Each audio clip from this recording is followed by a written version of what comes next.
अर्चनी वंदनी संत समाज, धर्म प्रेमी सज्जनों, भक्तिमती माताओं, मेरे लिए भी आज्ञा हुई है, सो आज्ञा पालना।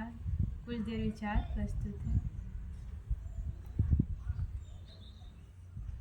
सदगुरु कबीर साहब जी की एक बहुत ही सुंदर साखी पर कुछ देर विचार प्रस्तुत है। डिग बूढ़ा उतरा नहीं, या ही अंदेशा मोह, सलिल मोह की धार में क्या नींदरी आवे तो। सदगुरु कबीर साहब जी हमें इस साखी के माध्यम से बताते हैं कि तुम कल्याण के निकट आए हो, क्योंकि चार खानियों में यह मनुष्य खानी ही ऐसा है जिसमें हम अपने कर्म को सुधारते हुए, सदाचरण करते हुए इस जीवन को पार लगा सकते हैं और 84 के चक्कर से बच सकते हैं।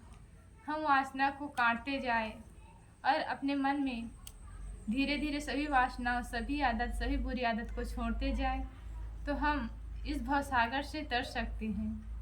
हमारा मन ही तो भवसागर है। सदगुरु कहते हैं यदि हम मन के विचारों को शांत कर सके, अपने मन को गहराई से देख सके, तो यह मन ऑटोमेटिक अपने आप शांत हो जाएगा। सदगुरु कहते हैं डिग बूढ़ा उतरा नहीं, या ही अंदेशा मुँह। जैसे कोई नदी में डूब जाए तो स्वाभाविक लगता है, लेकिन कोई व्यक्ति अपने रहने के तालाब, झील के पास ही डूब जाए तो वह आश्चर्य का विषय लगता है, क्योंकि वह हमेशा उस स्थान में जाता है और उसकी गहराई का उसे था लगा लेता है कि इतने गहराई में पानी है, इतना गहरा पानी है। लेकिन हम सब सत्संग सुनने आ रहे, इसी झील, इसी तालाब में डूब जाते हैं। यह तालाब क्या है? यह तालाब है अंतःकरण। हम अंतःकरण के संशय में ही डूब जाते हैं। संशय होता है आदि दैविक, आदि भौतिक और आध्यात्मिक। हम इसी संशय में डूबकर इसमें गोता लगा लेते हैं। हमें डूबना ही आनंद लगता है। हम सब जानते हैं कि सदगुरु के सहारा बाँह पकड़कर हम इस भवसागर से तर सकते हैं, लेकिन हम तैरने की जगह यहीं पर डूब जाएं। अगर पशु पक्षी खाने में जाकर हमारे में विवेक नहीं है और वहाँ डूब जाए तो यह स्वाभाविक लगता है, क्योंकि वहाँ विवेक नहीं है, बोलने की शक्ति नहीं है और ज़्यादा विकसित मन नहीं है। लेकिन हम इस मानव शरीर में आए हैं जहाँ विवेक है, विचार है, संतों का सत्संग है, सदग्रंथ है, उसकी गुरु भक्ति हमारे पास है। लेकिन इन सब साधनों को पाकर भी हम इसी भव सागर में, मन के सागर में डूबते रहे तो यह आश्चर्य का विषय लगेगा। क्योंकि हम देखते हैं कि कई लोग बहुत दिनों से भक्ति करते रहते हैं और भक्ति करते करते कहीं कुसंग में पड़ जाए तो वही कुसंग ही उसके लिए बाधक हो जाए। वह कुसंग में प्रेम करने लगे। बहुत लोग बहुत दिनों से भक्ति करते करते बहुत से बुरी आदतों को त्याग कर लिए, लेकिन बीच में उसे कुसंग पड़ गया। वह सत्संग में बहुत दिनों से लगा तो उसकी बहुत सारी बुरी आदतें छूट गई। वह उत्थान की ओर चलने लगा। क्योंकि हम सब देखते हैं कि कोई व्यक्ति पहाड़ पर चढ़ता है तो वह झुककर चलता है, और जो पहाड़ से उतरता है तो वह सीधा उतरता है, उसका शरीर सीधा होता है। इसी प्रकार वह विनम्रता पूर्वक गुरु की भक्ति में लगा रहा तो वह ऊंचाई पर चढ़ता गया, लेकिन वह सावधान न होकर बीच में उसे कुसंग मिल गया और वह उसी कुसंग में प्रेम करने लगा।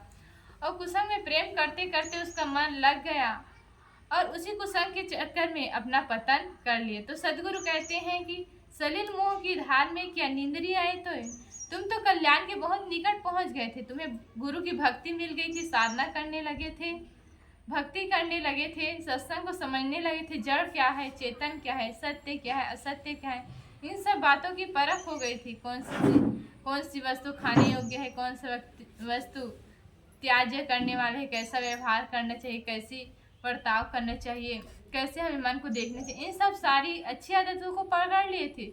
लेकिन तुम्हें बीच में किसी का संगत कुसंग मिल गया और तुम उसी से प्रेम कर लिए, तो यह अच्छी बात नहीं हुई। तुम तैरने की जगह और डूब गए, क्योंकि कुसंग ही एक ऐसा है जिसमें हम बह जाते हैं।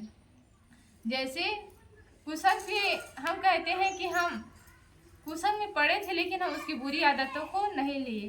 तो कहने वाले कहते हैं, यदि तुम कोयले को पकड़ो तो कोयला में आग ना हो तो वह तुम्हें जलाएगा नहीं, तुम्हारे हाथों को जलाएगा नहीं, लेकिन तुम्हारे हाथों में काला तो जरूर पड़ जाएगा।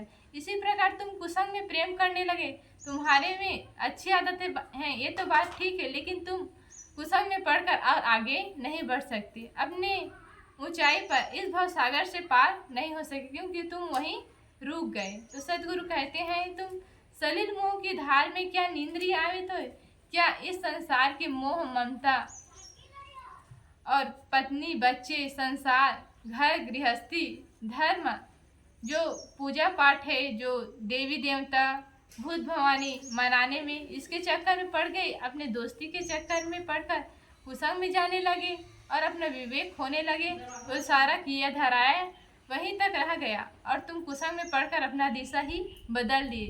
तो तुम कल्याण के निकट पहुँचते पहुँचते रुक गए थे, तो तुम्हारा दुर्भाग्य है। तो सदगुरु कहते हैं कि तुम्हें मोह की जलधारा में, इतनी गहन जलधारा में तुम्हें नींद कैसे आ सकती है, तुम असावधान कैसे हो सकते हैं।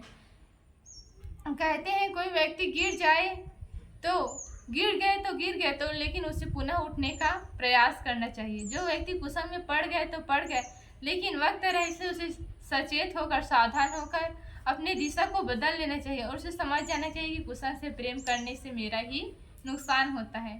तो सदगुरु कहते हैं कि कोई व्यक्ति कुशल घुड़सवार युद्ध करते करते कभी गिर जाए, लेकिन गिर जाए तो उसे उठने की शक्ति भी है, उसमें उठने की शक्ति भी है, बल भी है, सामर्थ्य भी है, वह उठकर पुनः युद्ध कर सकता है और विजय प्राप्त कर सकता है।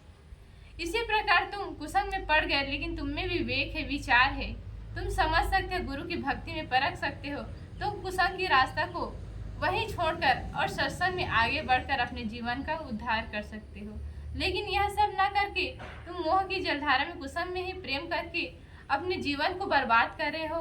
जीवन को यूं अपने बुढ़ापा को यूं ही बिताओगे क्या? इस तरह सदगुरु झकझोरते हुए कहते हैं कि सलिल मोह की धार में क्या नींदरी आवे तो, अर्थात तुम अपने मोह की जलधारा में कुसंग में प्रेम न करके सत्संग में बढ़ो, सद्ज्ञान गुरु की भक्ति और अपने स्वरूप का मनन चिंतन करते हुए इस भवसागर से पार हो जाओ।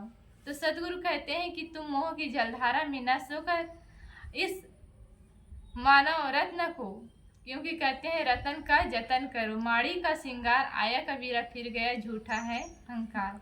इस रत्न तुल्य मानव शरीर मिला है। रत्न की तो कीमत लगाई जा सकती है, लेकिन मानव जीवन का कोई मूल्य नहीं आंका जा सकता। यह अमूल्य होता है। हम सब देखते हैं कि किसी का जिंदगी जब तक जीते तब तक तो सरल लगता है, लेकिन जब मौत हो जाते तब लोग पश्चाताप करते हैं कि वे इतनी जल्दी कैसे मर गए। मरने वाला भी पश्चाताप करता है कि मैं इतनी जल्दी मरने वाला नहीं था, मुझे बचाओ।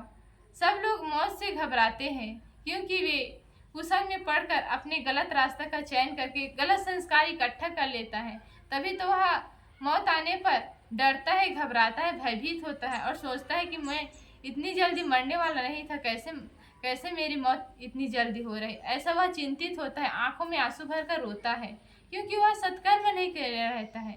तो हमें इतना अमूल्य मानव जीवन मिला है, बेशकीमती है, इसे किसी कीमत देकर भी नहीं लौटाया जा सकता है। कहते हैं एक बार जब आम की डाली से आम का फल गिर जाता है तो वह उसी डाली में पुनः नहीं लगता। इसी प्रकार मानव जीवन हमें दोबारा मिलने वाला नहीं है। तुम कल्याण के निकट में हो, अतः तुम अपना कल्याण कर सकते हो। तो हमें चाहिए कि हम इस मानव जीवन पाकर अपने समय को, शक्ति को, सत्संग को पहचाने, सत्संग में समय लगाकर अपने जीवन का सुधार करते हुए, सारी वासनाओं को काटते हुए इसी जीवन में भवसागर से पार हो सकते हैं।